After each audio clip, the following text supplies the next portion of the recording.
జూబ్లీస్ లో by election start అయినాయి కదా. అవును. అయితే బీఆర్ఎస్ నుంచి మాగంటి సునీత గారు పోటీ చేస్తున్నారు, అలాగే కాంగ్రెస్ నుంచి నవీన్ యాదవ్ గారు పోటీ చేస్తున్నారు, అలాగే బీజేపీ నుంచి లంకల దీపక్ రెడ్డి గారు పోటీ చేస్తున్నారు.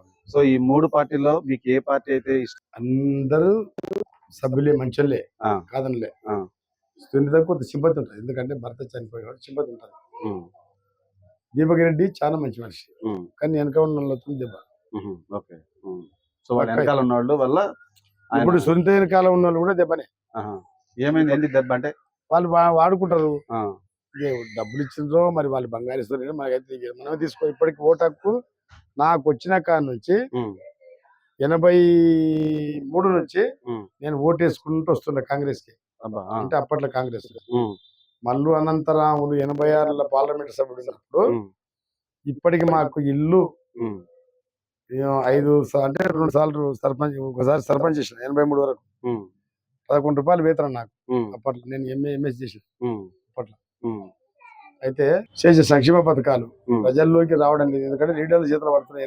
వెనకాల ఉన్నోళ్ళే. ఇప్పుడు కేసీఆర్ మంచోడే, కాదనిలే. వెనకాల ఉన్నోళ్ళు తోవిలు కదా, దాని ఇది గుంత అది పెద్దది, మామూలు విషయం కాదు అది. ఆయన కనుక్కున్నాడు, ఆ మాట వాస్తవం చెప్తున్నాను. కాకపోతే ఇప్పుడు ఆయన మాగంటి ఆయన వస్తుంటే ఆయన వెనకాల ఉండి అక్కడక్కడ కదా తీసుకెళ్ళి చాలా మంచోడు ఆయన, దాని కాదనిలేదు. ఆయన దళిత బంధు కానీ, రేషన్ కార్డ్స్ కానీ, తర్వాత వీటి గురించి డబుల్ బెడ్రూమ్స్ కానీ అన్ని పెడితే, అన్ని చేస్తే వెనక వాళ్ళు మేము మంచుతాం అని చెప్పి ఇప్పుడు ఇందులో ఉండే ఆల్రెడీ. మొన్న మేము మాట్లాడి అది చేసిన తర్వాత ప్రభుత్వ రేషన్ కార్డ్స్ వచ్చినాయి, ఈ పింఛన్స్ వచ్చినాయి, ఇంకా పింఛన్లు చాలా ఉండే వచ్చినాయి. 30 ఏళ్ళకి పింఛన్ ఇస్తున్నారు, 70 ఏళ్ళు కార్డ్స్ ఉన్నాయి.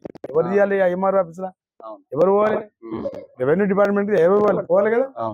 ఇప్పుడు ఓటు వేపించుకొని పోతారు. ఎమ్మెల్యే అనే మనిషి ఎవరు నెగ్గినా సరే, కాంగ్రెస్ అభ్యర్థి ఉండొచ్చు, బీజేపీ అభ్యర్థి ఉండొచ్చు, ఇండిపెండెంట్ ఎవరైనా సరే, రాజ్యాంగబద్ధంగా నాకు ఇచ్చిన ఓటును ఇప్పటికీ నేను 1 రూపాయి తీసుకోకుండా నేను వేయబట్టి దాదాపు ఇది 10వ ఏమనుకుంటా. నాకు 65 ఏళ్ళు. నేను రూపాయి తీసుకుని నాకంటే నచ్చదు, రూపాయి అంటే నచ్చదు, లంచం అంటే నచ్చదు.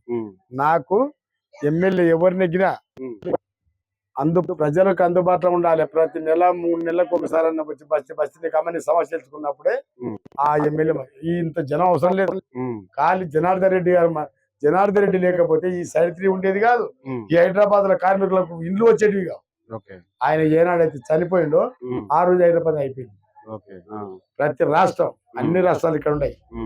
ముఖ్యంగా చెప్పాలంటే ఇద్దరి మధ్యలోనే ఉంటది పోటీ.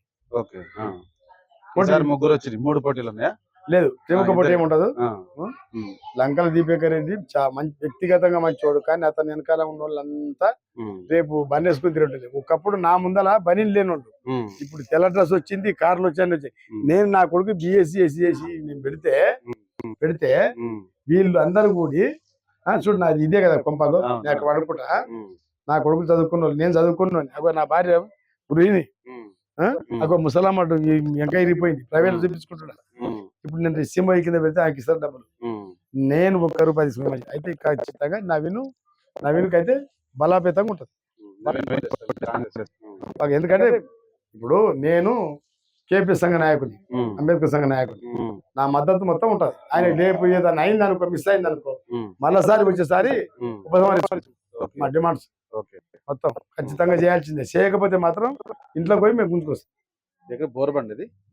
బోరబండ సైడ్ 3. అయితే దీంట్లో ఒకటి ఉంది మళ్ళా. ఇప్పుడు ఎప్పుడైతే తిప్పుతున్నారో వీళ్ళు, తిప్పిన వాళ్ళు ఏం చేస్తున్నారు, వాళ్ళు 10 ఇస్తున్నారో మనకు అనవసరం లేదు, నాకు అవసరం లేదు, ఇచ్చినా నాకు అవసరం లేదు. వీళ్ళు దాంట్లోనే ఏం చేస్తున్నారు, తిప్పి 200 చేతికి ఇచ్చి మిగతా వీళ్ళు వేసేసుకుంటున్నారు. వాళ్ళేమో అట్లా ఉండరు, మా వాళ్ళు ఒక పాత చీరలు, ఇప్పుడేమో పాత చీరలతో ఉండరు.